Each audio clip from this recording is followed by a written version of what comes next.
Bismillahirrahmanirrahim. Assalamualaikum warahmatullahi wabarakatuh. Alhamdulillah wassalatu wassalamu ala Rasulillah wa ala alihi wa ashabihi wa mawalah, amma ba'd. Qala radhiyallahu anhu wa nafa'na bihi wa bi'ulumihi fid dharain amin ya rabbal alamin. Hikmah sebelumnya kita membaca tentang matlabul arifina minallahi as-sidqu fil ubudiyah wal qiyamu bihuquqir rububiyah. Ya, tuntutan orang arif, artinya yang dicari oleh orang arifin itu, yang diminta, yang diharapkan oleh orang arifin itu bagaimana dia sidik, ya, di dalam ibadah dan dapat melaksanakan hak-hak rububiyah. Itu sudah kita terangkan. Kemudian berikutnya qala radhiyallahu, kalau di sini basataka dulu, tapi kalau di sini qabadoka, ya. Ada qabadoka kai la yubqika ma'al basti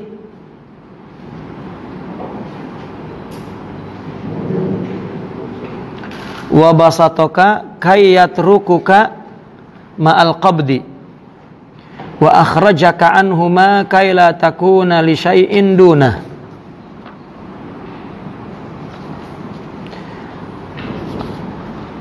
Ada istilah al-basat dan istilah al-qabd.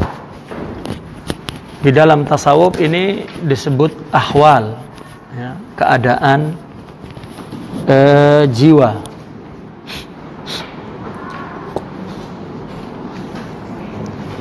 Jiwa rasa lapang itu al-basat, rasa sempit itu al-qabd, ya.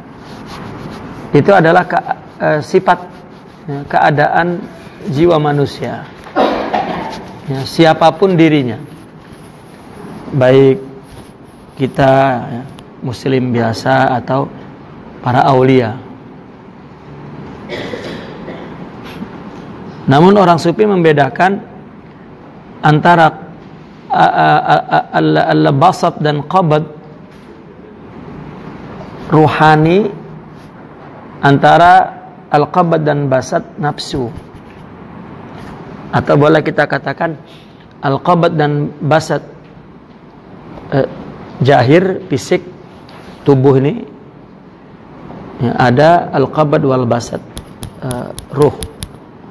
ruhani. Tapi ruhani ini yang dimaksud adalah jiwa yang penuh dengan akhlak, ya, dan maqamat.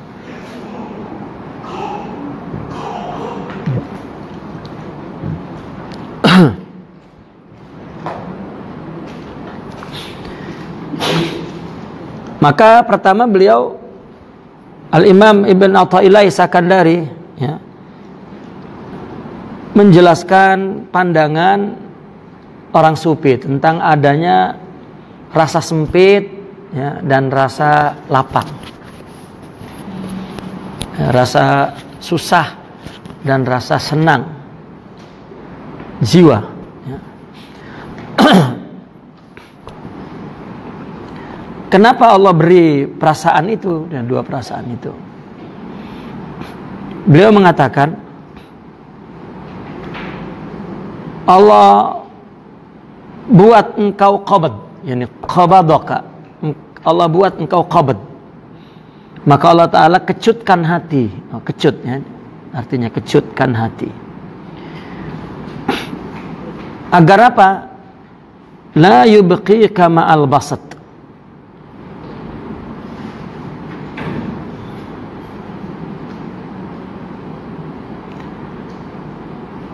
agar engkau tidak selalu sukacita, ya, Karena ini beda ya kata-katanya di sini. Di sini basatoka kai la yubqi kama al-qabd. Ya.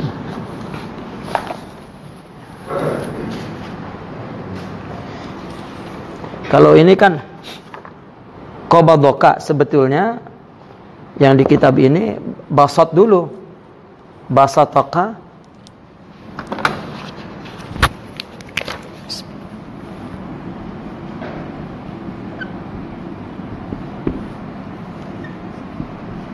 basat dulu, basatoka kai la yubqika ma'al qabd. Kai la yubqika ma'al qabd. Kalau di situ kan qabadoka dulu ya. Di itu.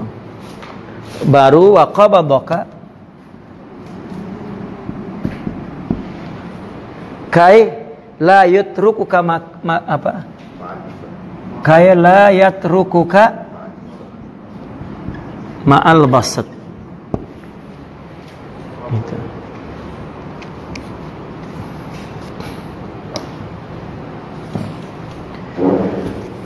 Yang ini dibalik. Qabd la yubqika ma'al basat. Yang lebih tepat yang ini. Ya, karena basataka di sini artinya basataka ini Allah lapangkan dadamu, Allah senangkan. Basat itu kan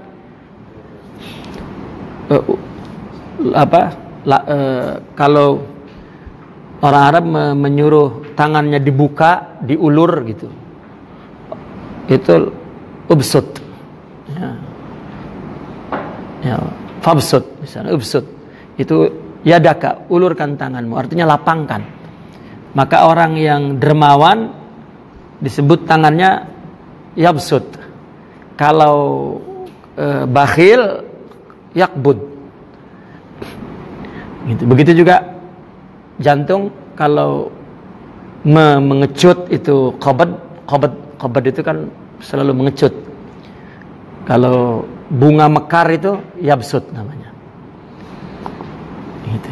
Sejadah pun digelar itu ubsut. Nah, namun ini tentang jiwa, jadi jiwa yang lapang. Ya, Allah buat jiwamu lapang agar tidak selalu bersama kesempitan. Itu la yubqika, itu tidak membiarkan kamu ma'al qabd, ya, beserta apa, kekecutan, betul, kesempitan lah. Gitu. Dan Allah buat kamu kecut, sempit, agar Allah tidak membiarkanmu bersama lapang. Ya. Artinya hidup ini bukan bergantung kepada kelapangan, bukan bergantung kepada kesempitan, tapi bergantung kepada Allah. Ya, bukan bergantung kepada ketaatan, bukan bergantung kepada maksiat sebetulnya, tapi bergantung kepada Allah. Artinya kenapa hidup ini ada enak, ada tak enak? Sebetulnya Allah, hidup ini pun mengajarkan, menguji kita untuk tidak bersama selain Allah. Itu intinya sebetulnya. Kan sebelumnya orang arif itu yang dia cari bagaimana agar dia betul-betul jujur dengan Allah itu. Ya. Maka kaitannya dengan hidup ini pun, ya, agar tidak la yuskhiluka ilal ard, katanya, agar tidak memberatkanmu ke bumi. Itu satu tamsil yang dimaksud, agar kamu tidak merasa bergantung, ya, kepada kehidupan ini, gitu, agar bergantung kepada Allah. Ya. Wa akhrajaka anhuma, dan Allah keluarkan engkau dari keduanya, kaila takuna li syai'in duna, agar engkau, ya, tidak menjadi atau bersama kepada sesuatu selain Allah.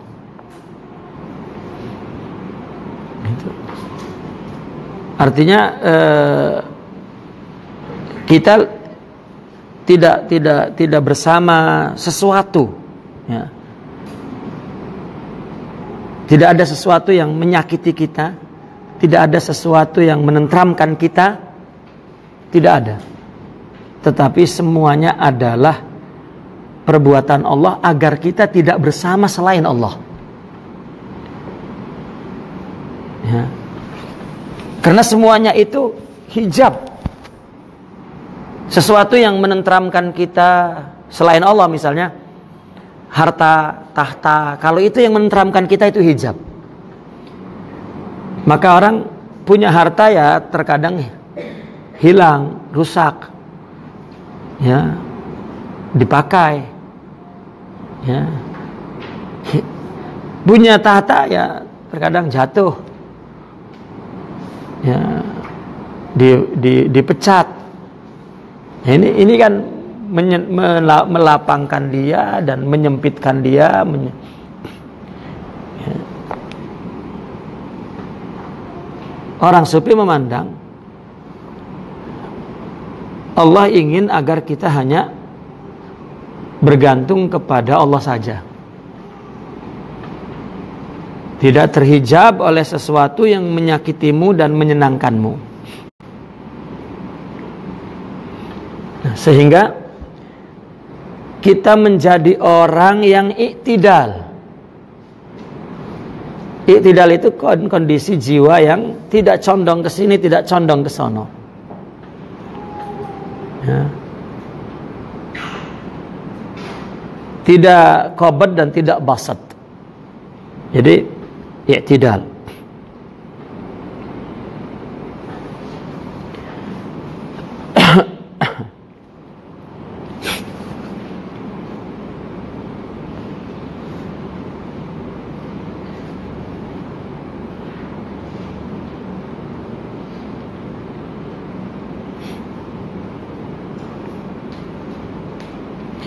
Jadi jika seseorang masih mempunyai rasa qabad, rasa basat, ya, yang dia rasakan qabad basatnya, sempit dan lapangnya, ini berarti masih jiwanya masih naqis, tidak sempurna. Atau dengan ungkapan lain, kita sering bilang, kita sering memandang sesuatu yang berlawanan itu, sesuatu yang berbeda ini, dua perkara yang berbeda ini adalah lawan, bukan pasangan. Paling kurang memahaminya seperti itu.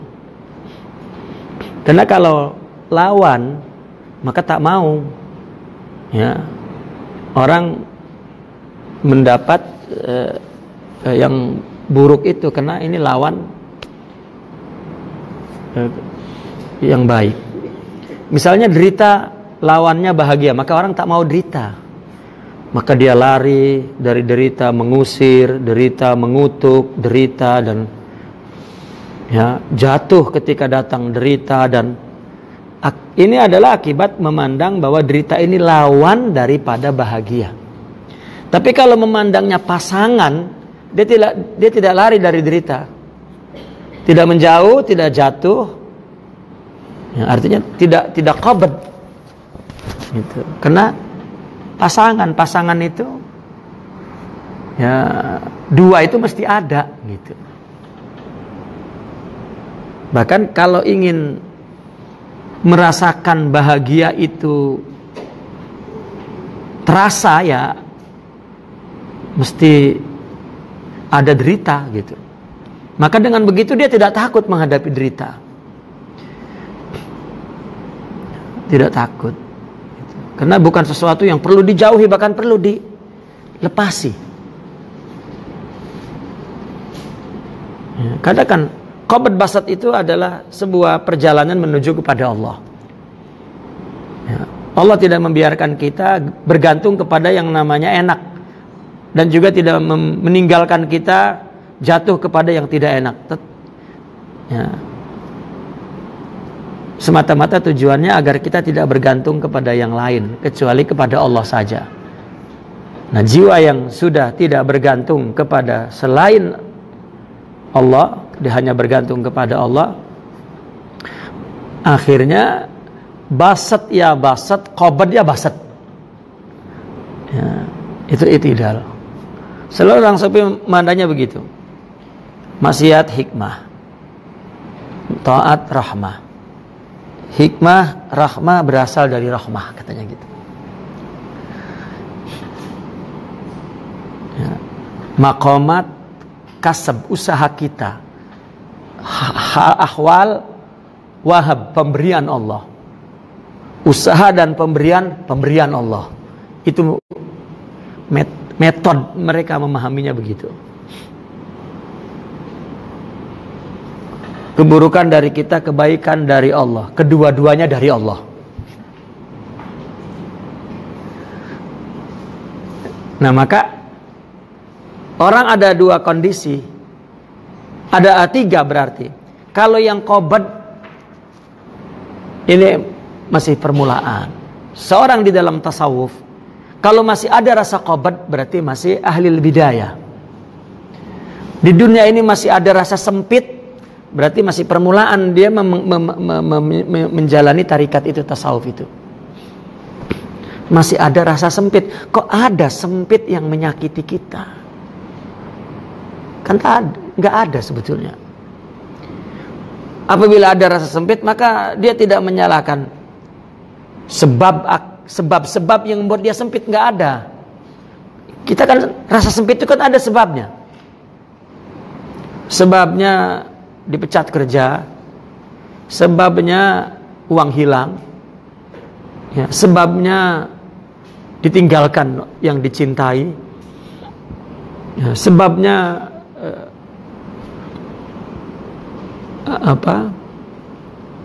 terhina, rasa sempit. Maka jika kesempitan ini, ya, menyakiti dia, ini masih bidayah. Gitu. Tidak memandang kesempitan ini pasangan ke lapangan misalnya. Kesempitan ini kafaroh. Kesempitan ini ya, kafaroh itu ampunan dosa. Kesempitan ini satu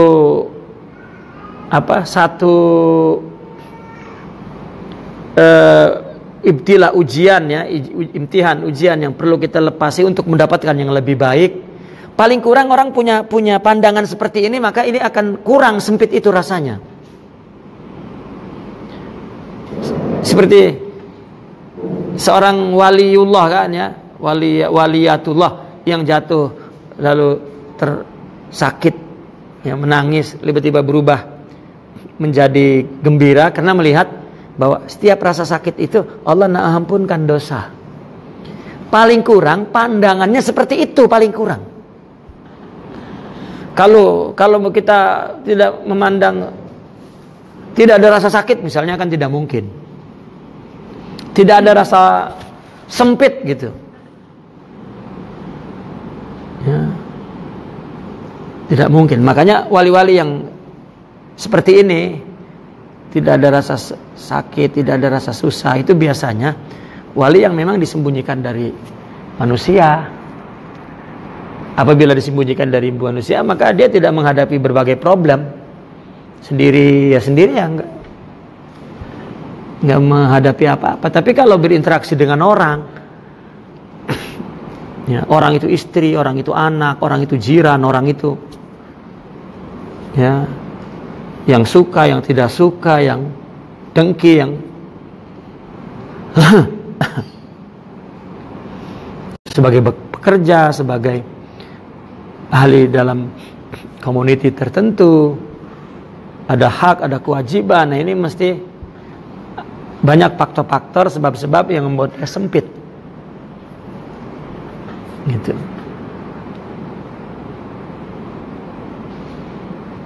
Namun jika pandangannya semua itu adalah ya, dengan pandangan yang positive thinking, katakan.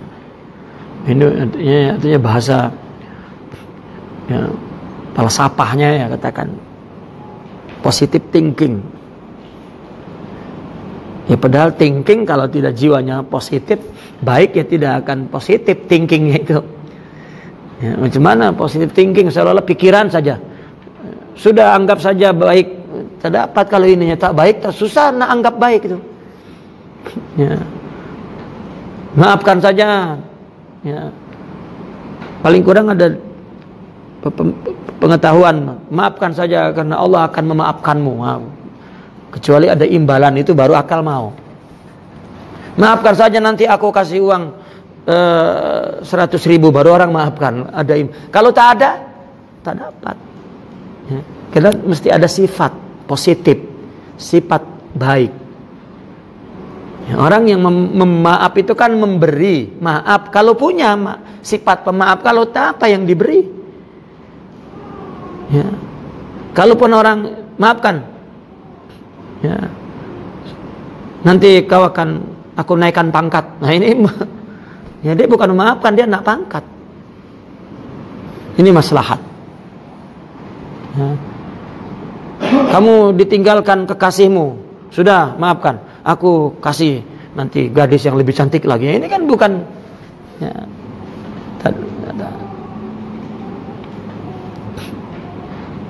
nah maka memang dia memiliki sifat sabar, sifat ridho, maka dalam kesempitan apapun nyaman.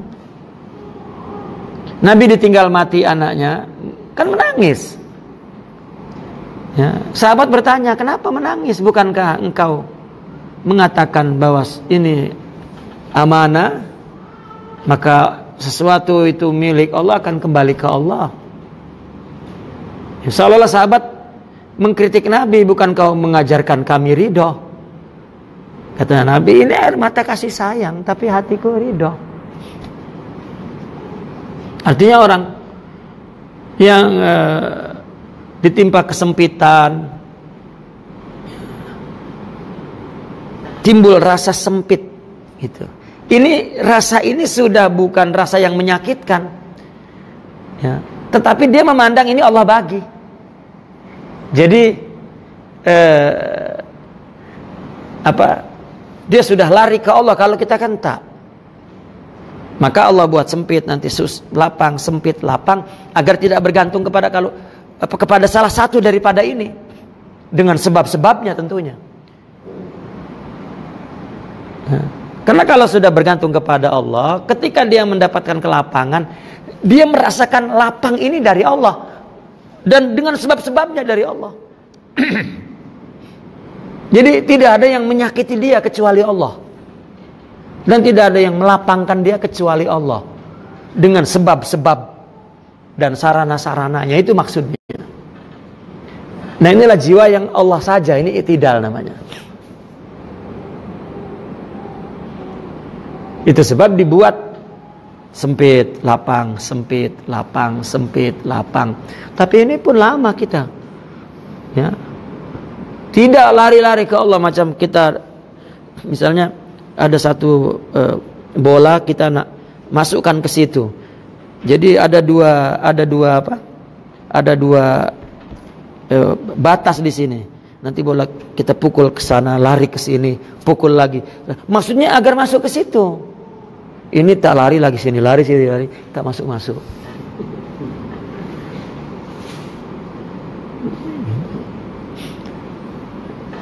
Nah itulah sebabnya ketika Sidna Abu Bakar ditanya, bima arafta rabbak, katanya, dengan apa engkau mengenal Tuhan? Ya, dengan adanya dua perkara yang berlawanan itu. Karena Allah buat tak enak agar semuanya enak dari Allah.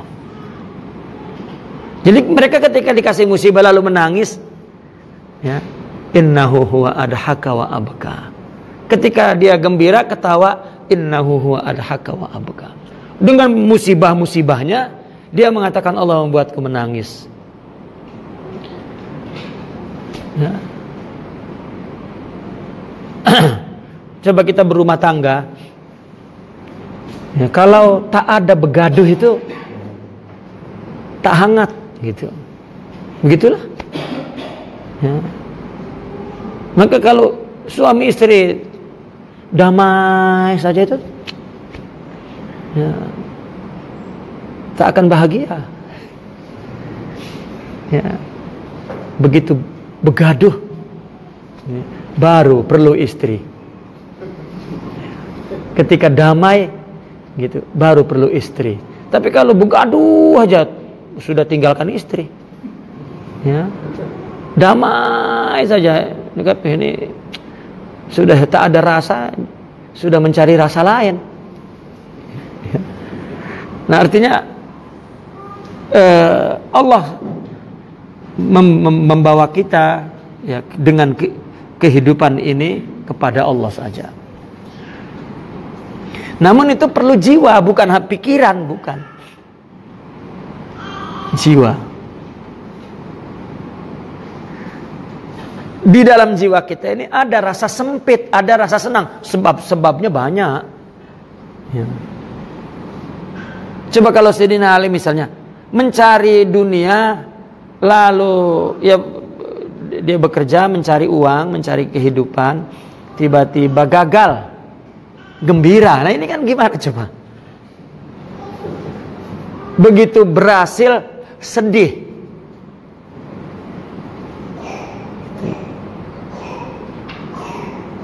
Nah ini sudah satu tatawur, sudah satu, dia melepasi satu fase manusia, ya, yang punya pengalaman yang panjang, yang melepasi satu taur, satu fase lain yang mungkin orang tidak mengalami fase itu. Ya. Nah ini